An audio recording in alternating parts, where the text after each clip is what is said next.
What's up, my friends? Jason Woodland back again with Always the Journey TV. We are on episode number 51. Last episode was Burnell Washburn. If you hadn't had a chance to check that out, be sure to jump into that. I'm extremely thankful that you're dedicating your time to watching these interviews. The whole idea here is to spotlight people out here in the community, to learn more about their businesses, their jobs, their side hustles, their music, their art, their event space, their podcasts. I mean, everything in between. There's an amazing amount of wonderful people out here, some really creative people out here in the Salt Lake and the Utah community. And I just want to bring a spotlight to all these guys. So anyway, thanks for tuning in. Please don't forget to subscribe to the channel if you're so inclined. And also throw us a thumbs up on the content if you like it. And I know you do. So thank you very much. And also throw us a comment or just say what's up in the comments. All of that is greatly appreciated. Today, I'm extremely excited to sit down with a very good friend of many, many years. We've known each other for well over 15 years, and her name is Megan Davies. She is a cosmetic tattoo artist practicing microblading in Salt Lake City since 2016. Megan's love for people and her innate desire to help people feel the best about themselves is what drew her to the field of permanent makeup. Through microblading, she has had the privilege of helping give hundreds of women an extra boost in confidence and the shared joy that comes from vulnerability and connection with each other, many leaving the studio feeling like lifelong friends, but with better brows. Megan began her permanent cosmetics career working in Lonely Hearts Club Tattoo, also shout out to my friends down there, a traditional tattoo shop in Salt Lake City, and went on to work at the prestigious studio Aram for 2 years before moving to a private studio in the central 9th neighborhood of Salt Lake City, where she now resides. Megan has had the opportunity to work alongside amazing artists such as Jeannie Clark out of San Diego, Nicole Collister of Salt Lake City. She's also taken training courses under world-class artists and educators such as Lexi Bowler and Selene Shelknap, and Lena Anderson. She also absolutely loves her 2 kids, music, and is, of course, coffee. Ladies and gentlemen, please allow me to introduce my friend, Megan Davies. What's happening? What's up? That's so cool. I'm so happy to be here. Thank you, Jason. You're so welcome. I'm so glad you're here. And it's great to have you on the show. And I'm extremely excited about learning more about your business and showing your business off to all of my viewers and network, because I don't completely understand how you do what you do. And so we're going to dive into that. So cool stuff. Your new office, congratulations, by the way. Yeah, it looks amazing in all of your pictures. Thank you. Yeah, you're very welcome. It's pretty fun. Nice. This is kind of like the crowning glory of the studio. I think I get so many comments on it. It's a huge, like 5-stalk fiddle-leaf fig tree that everyone loves, and we love her. She's cute. Well, it's very Zen-like. Yeah, that's true. So, it looks like your studio is somewhere that could be just extremely peaceful and relaxing, and the place that you'd really want to spend time in. That's true. I've started it out that way as more of, I would say, kind of minimal and going that direction. But I think I'm actually in the process of a little bit of rebranding, where I'm wanting it to just be more fun and exciting and something a little bit different.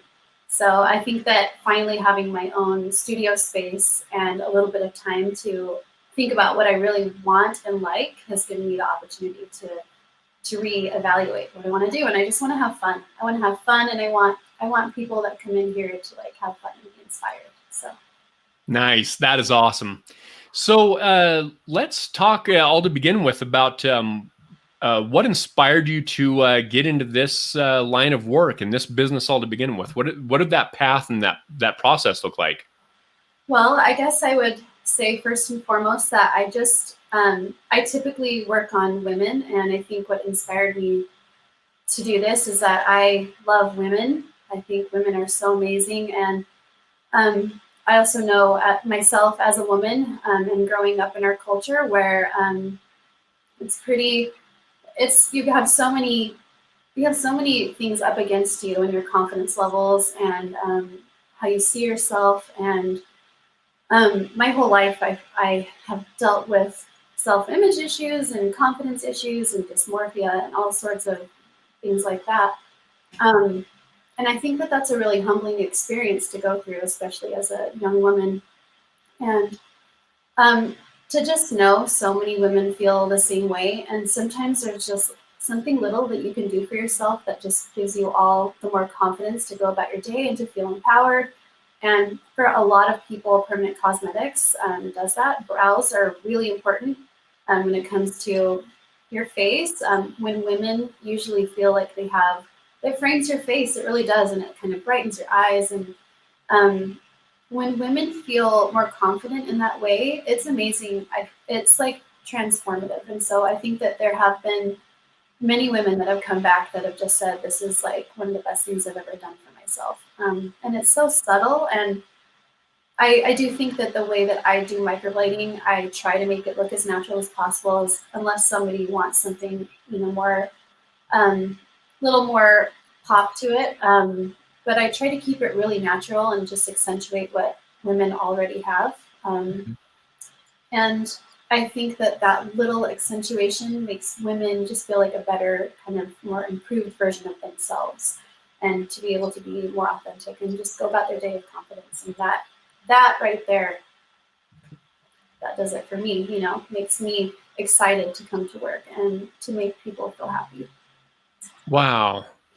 I really love that. I appreciate you sharing that with us. So tell me, out of the different sort of modalities and different things that you could have gotten involved with, is it a long training process? I mean, it seems like it's a really intricate study, so to speak.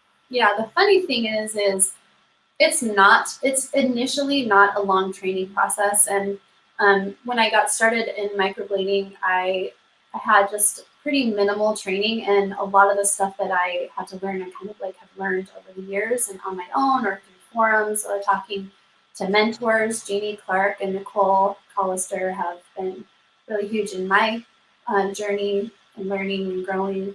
And I would say that it's pretty weird because it's not like a traditional tattoo apprenticeship or anything. It's like you get this small amount of training and then you're kind of on your own. And so I think when I started back in 2016, 2015, around that area or that time frame, it seemed like microblading just really exploded, and there wasn't a lot of information about it. And I don't think the training was that great. So I think you can kind of see, microblading coming back from that time, and it wasn't the best among most artists. I would bet on the fact that most artists, when they started out back in 2015, 2016, it was like, when they started seeing their work coming back for touch-ups, you started to really learn what you could do to improve. And over the years, the cosmetic pigment has improved drastically. The tools have gotten better. The training has gotten better. And I would also say that one of the most incredible things about it is that women, it's mostly women. I don't want to just, say only women, but most of the people that are permanent cosmetics artists seem to be really cool about helping share information with each other and giving each other free information. And it's kind of like this mentorship that once you've learned something, that you've received mentorship and you kind of pass it on. And so, so I feel like the training isn't that in depth up front. You don't have a real traditional apprenticeship or anything like that, but it's a lifelong learning process, I would say. And so you're constantly learning along the way. And so it never ends. Right. So technically, just like a lot of things, you're learning the tricks of the trade as you move through the experience of it. Yeah. And just to clarify, this is strictly for eyebrows, right? This is, microblading that I do is strictly for eyebrows, correct? And there's other forms of eyebrow accentuation and tattoo. There's powder brows and combo brows and things like that. I don't currently do those, but I plan to offer those services. But yeah, as of now, I just offer microblading, and I am going to be doing lips starting this month as well. So really, lip tattoos, yeah. Yeah. So like, just tell me how that works. Are you talking about like outlines? Like what does that look like? So the technical term is, or like what we call it in the industry would be like a lip blush tattoo. Lena Anderson, who was my trainer, she coined it as velvet lips. And what it is just an accentuation of the color of the lips that you have. You can, you can kind of have some fun with it, but it's supposed to be something that looks really natural. And yeah, not, we don't want it to have like a hard outline or lip liner look or just look too. It's supposed to be really subtle and just like a nice pop of color. And when you have a pop of color on your lips and your brows are done, like you just, I don't know, you can walk out the door and feel confident. And so that's sort of what I think. I think I've narrowed it down to I really only ever want to do probably brows and lips, so. Awesome. Okay, cool. Okay, so now, do you know why it's called microblading? Yeah. So it's called microblading because of the tool that we use. I wish I had one, and I would show you what it looked like. But what it is an array of tiny needles, like nano needles, that are like 0.16 millimeters in diameter, or the sizes vary, but that's a common one that I use. But basically, it's an array of needles, kind of all on a line, with this, like just in a line like that. And then what you do is you make little hair strokes on the brows, and so it's supposed to mimic the look of hair. So it's called microblading because you're using micro needles in a line, and it forms a blade, but because it's needles, it gives the blade some flexibility so that it's less damaging to the skin. Wow. Okay. Very interesting. And so it's to sort of go in conjunction with the hair on the eyebrow, right? Yes. So there might be some hair, and maybe you just want to sort of have it filled in a little bit to make it a little bit more full, right? Yes, I would say that's kind of the best, candidate. I would say is that somebody who already has existing hair that they just want to kind of fill in, get a little more density, a little bit more shape, a little more color. That would be the ideal candidate. Mm-hmm. But I have microbladed. I definitely have microbladed people that have little to none on there, and I think even with that, they are so thankful to have just something there, even if they still want to put makeup on it or whatever it is, to have a guide of where to actually put their brows, because so many people don't even know, they have no idea what looks good on their face or whatever. And so to have somebody else map it out for them and then put the brows on there is huge. So. Wow, that is ultra fascinating, because I was just thinking to myself, if I shaved off my eyebrows, then, I mean, technically you can sort of choose a little bit, I mean, of course, within reason, of where they go, right? And so you can consult on that of like, what I guess the geometric positioning of the eyebrows and all that kind of fun stuff. Mm-hmm. Yeah, there's a process that we use to determine where to place the brows.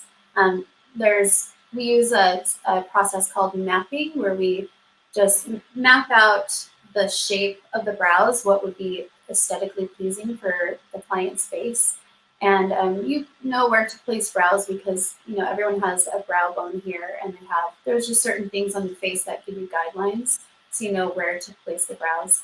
But when you're trying to do that every day before you go to work, and you're spending 15 minutes trying to figure out, trying to get them just right, it becomes really difficult and an arduous thing to have to go through every single day.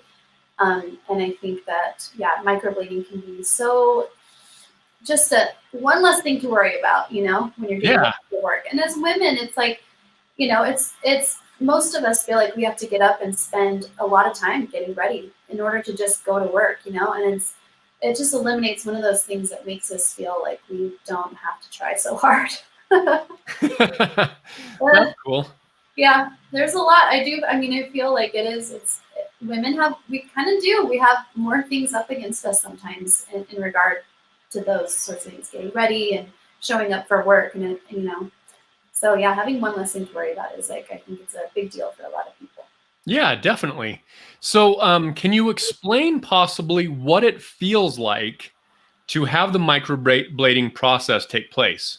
Sure.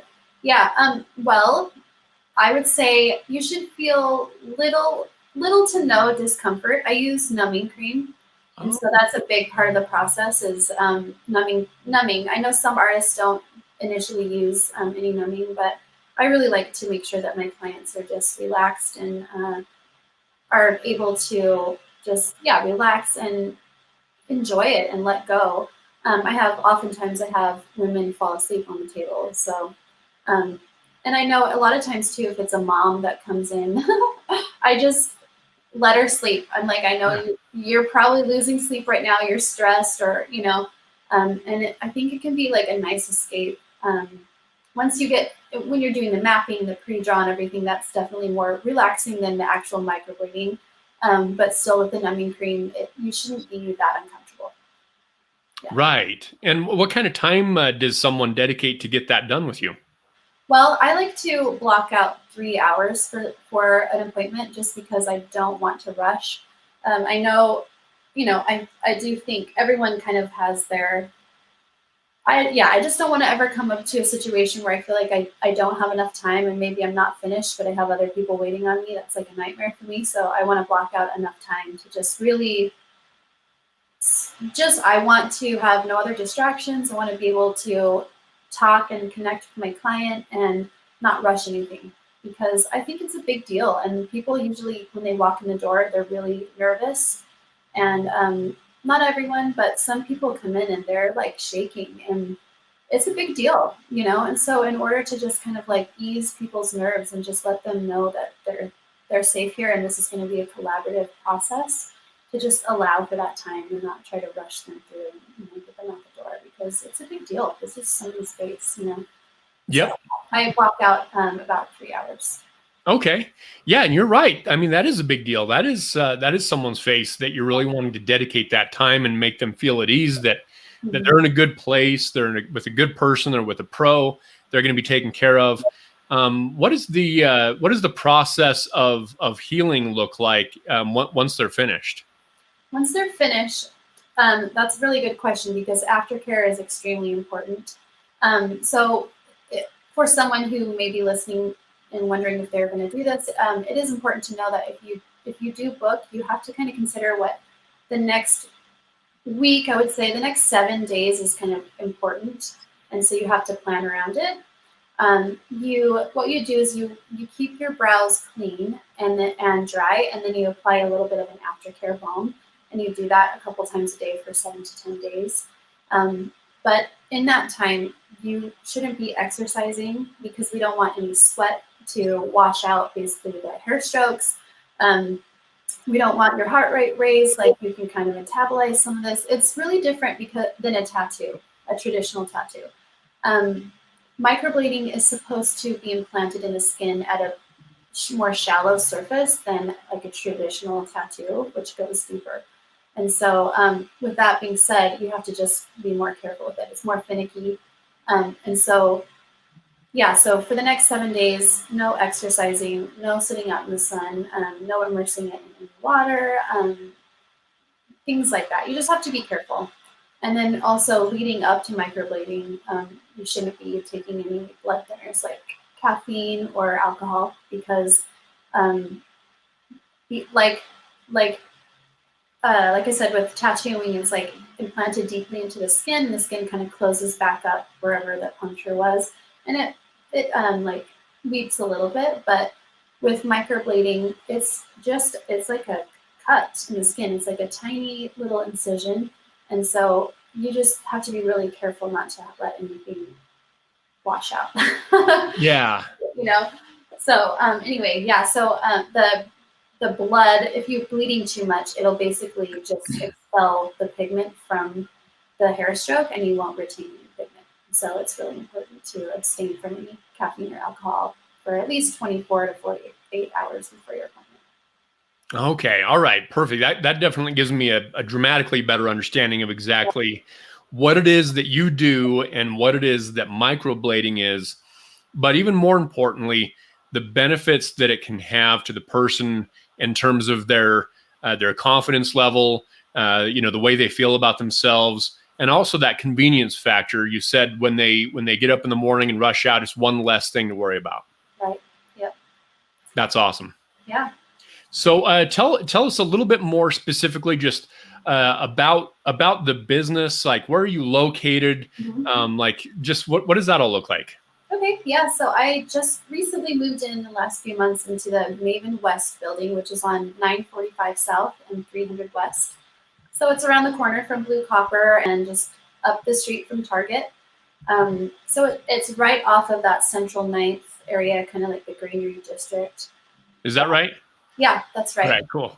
Yeah, and it's a brand new building. It's a new construction, and it's mostly, there's two of the upper floors have apartments in them. They're single bedroom apartments, but then this middle floor here that I'm on is mostly services and little businesses.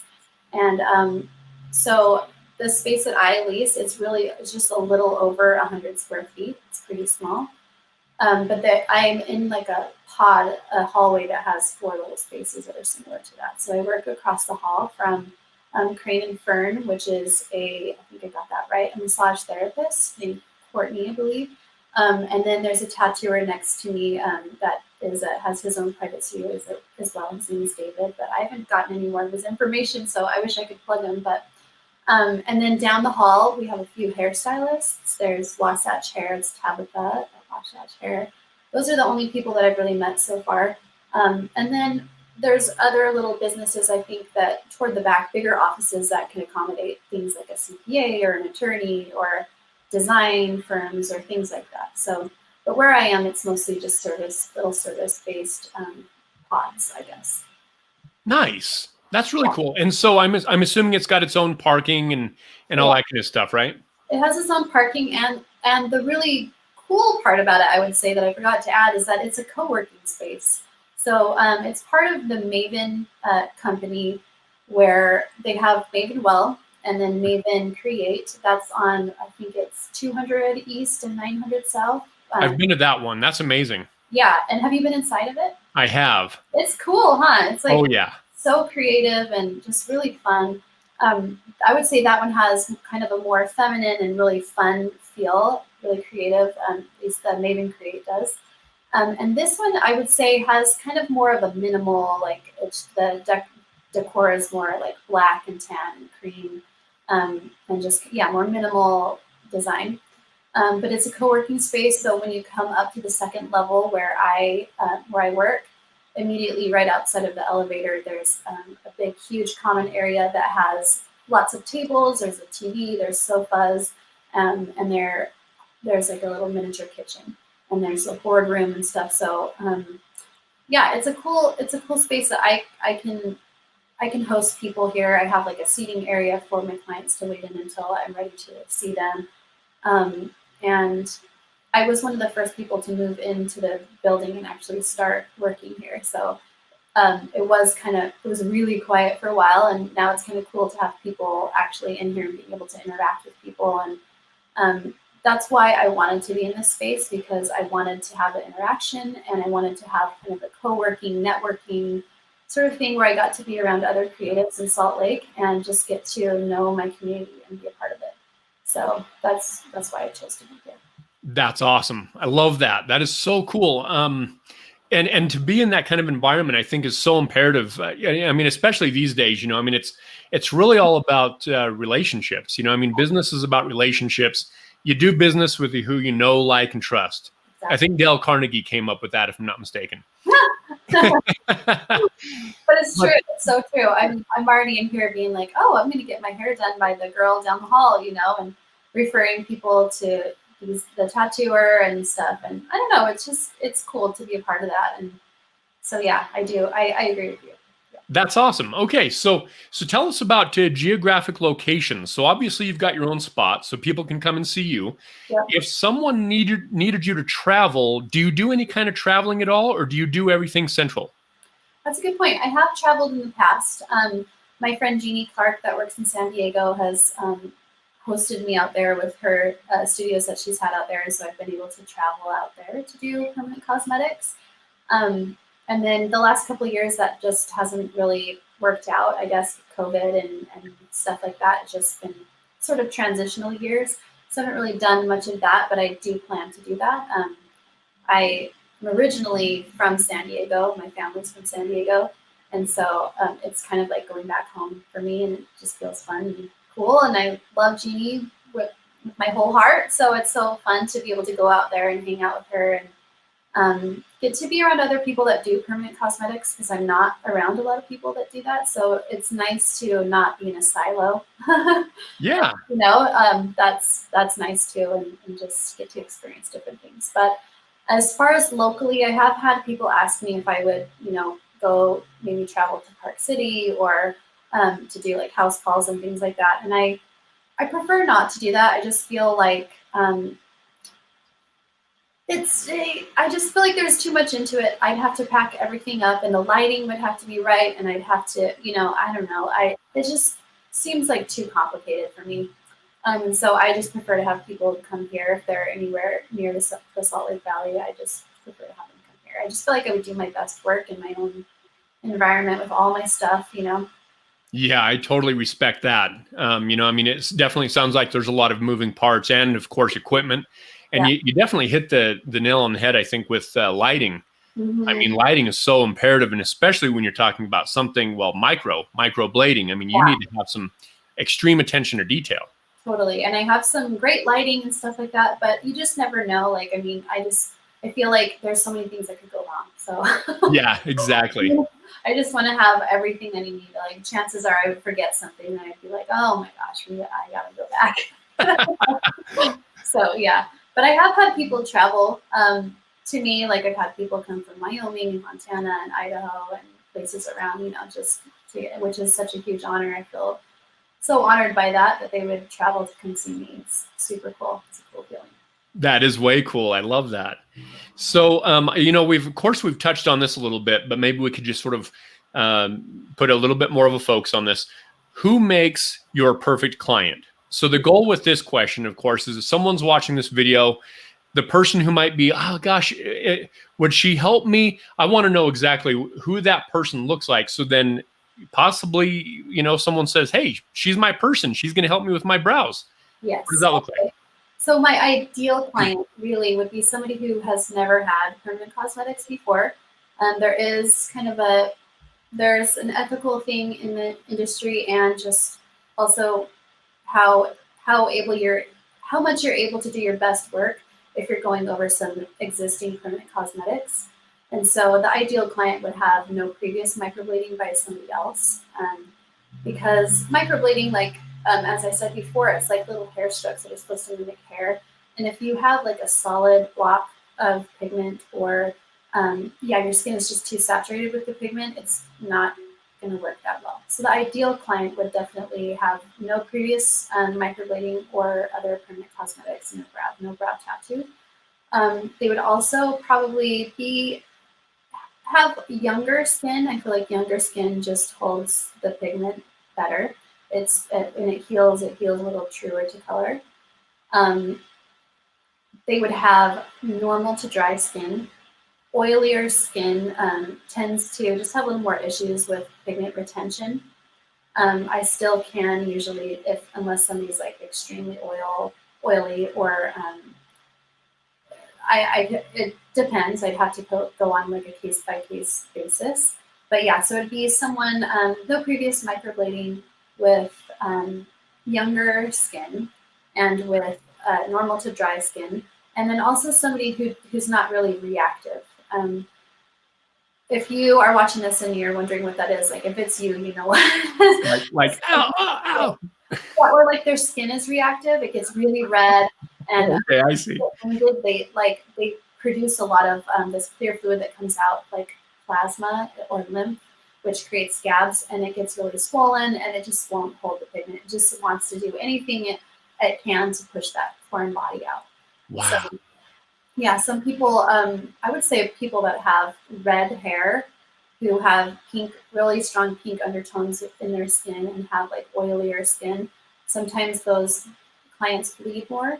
They might even be more sensitive to the sensation of microblading. It might be a little bit more uncomfortable for them, or they may be less likely to numb as fully as other clients, and then sometimes just more reactive. So I still have had success with clients like that, but it is a little bit more tricky and kind of, you never know.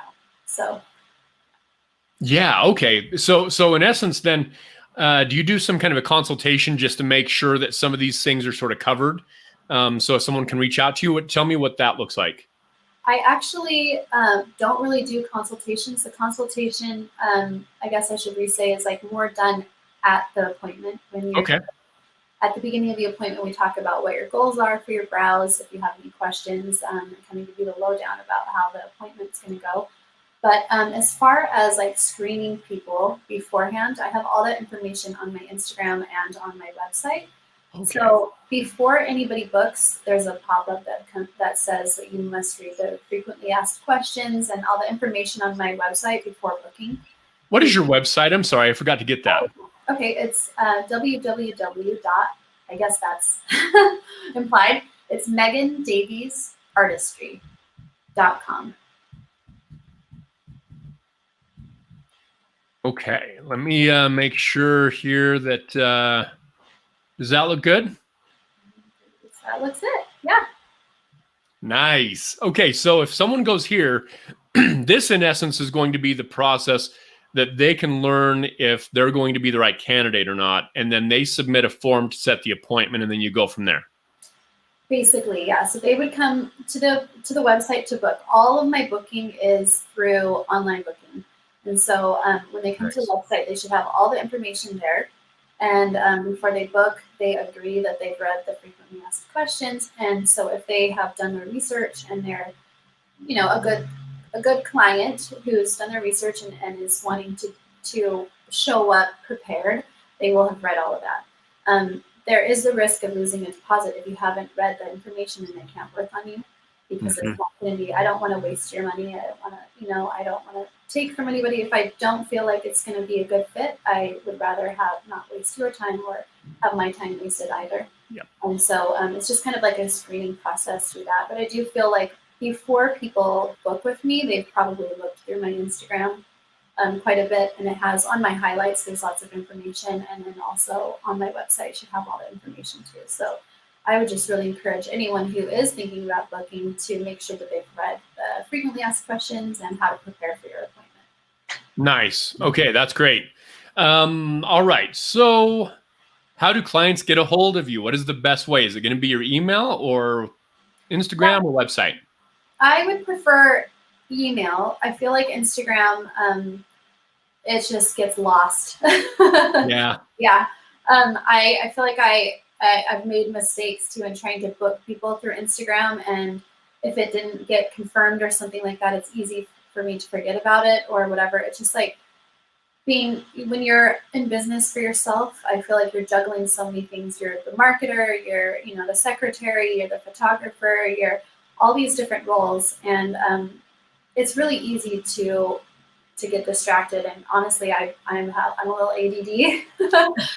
And so it's kind of a problem. So for me, it's so much better to just have somebody go straight to the website, book online, and it's taken care of. It's so much easier also for clients to look at my schedule and see what's available for them. And there's not that back and forth trying to figure out what works for everybody. So it's just a streamlined process. But when you book, you do leave a $100 deposit. And in that case, if you haven't read through all the frequently asked questions and how to prepare for your appointment, if you do show up to the appointment and you haven't, prepared the appointment properly, you will lose your deposit. So it's just, I really encourage anybody to book to make sure that they do their research and be prepared. Yeah. Yep, that makes perfect sense. All right, cool. So first thing, check out her website, go through the frequently asked questions. If you fit that mold, definitely set up an appointment with her. Follow her on Instagram. Before we wrap up on the last question, though, tell us about your business name. Where'd that come from? What is? Yeah. Oh yeah, and there's a few other things I wanted to mention about that too. So brow that's obvious, but a Frau is the German word for like a woman. And so, but actually, I wanted to name it something like Brauhaus, but because like a play on Bauhaus, because it's one of my favorite bands. And so that was already taken. And I just thought, well, what else could I do that's kind of like that? And so I just decided to go with that because, I don't know, I just love Bauhaus. That is awesome. So Frau. Frau, yeah. A lot of people are like, how do you, what, Frau? And I'm like, no. No. But I'm sort of in the process of like doing a little bit of rebranding, like I was saying.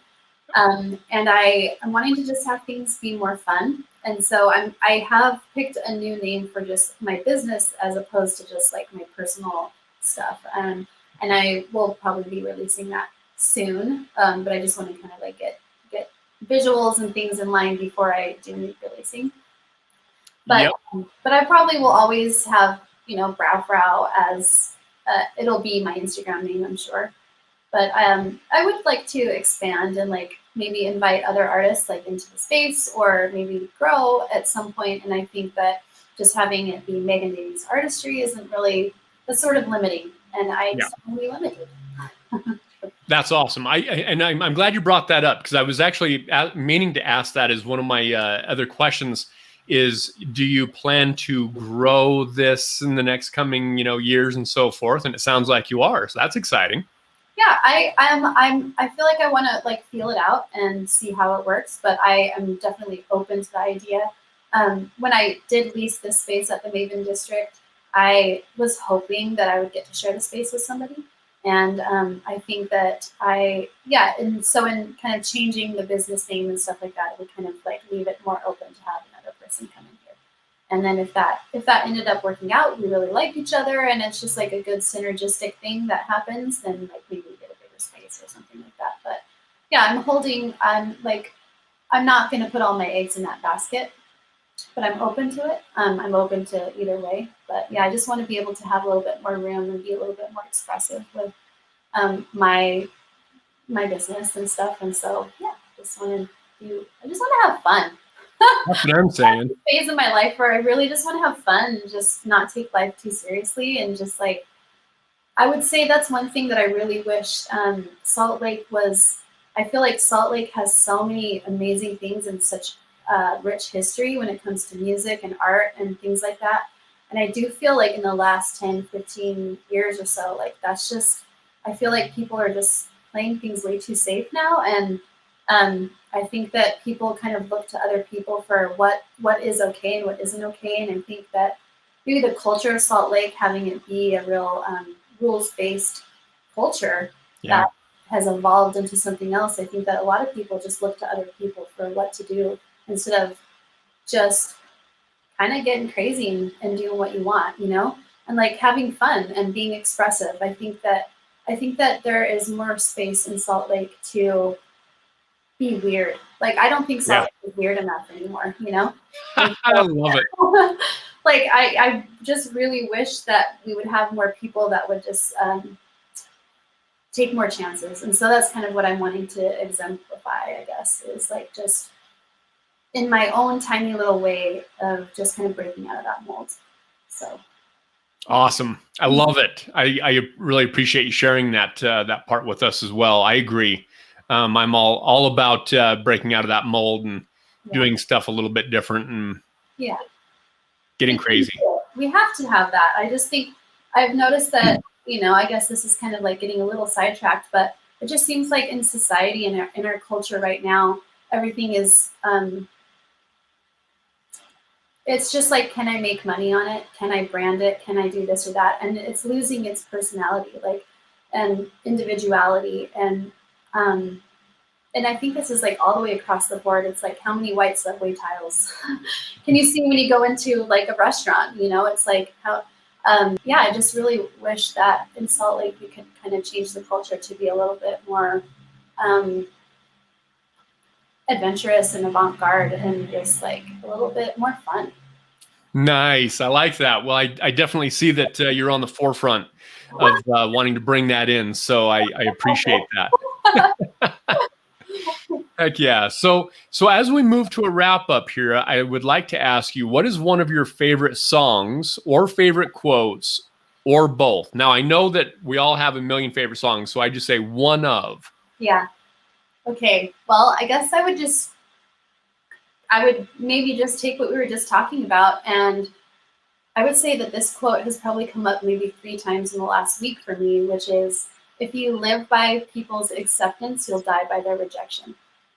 And so I think that if you take that quote and you live by it, it frees you up in so many different ways to do and be whoever it is that you want to be. And that allows room for expression and growth. But if, and I think it's across the board in so many different things, with business, with art, with music, so many different things like that. And as women, I think that that's a huge thing for women, is like learning to get over wanting to be accepted by everyone and people pleasing. And I think once we learn how to do that, I feel like there can be so many amazing things that can come from that. So yeah, not learning to be proud of yourself and do things for yourself instead of acceptance from other people. Nice. That's awesome. And then what about one of your favorite songs?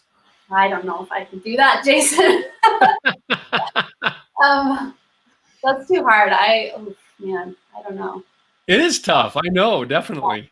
I know. I guess I could. Nope, I can't even. I can do like my top few bands or whatever, but I don't know if I could. Okay, let's say top few bands. Top few bands: Pink Floyd, Love and Rockets, Bauhaus.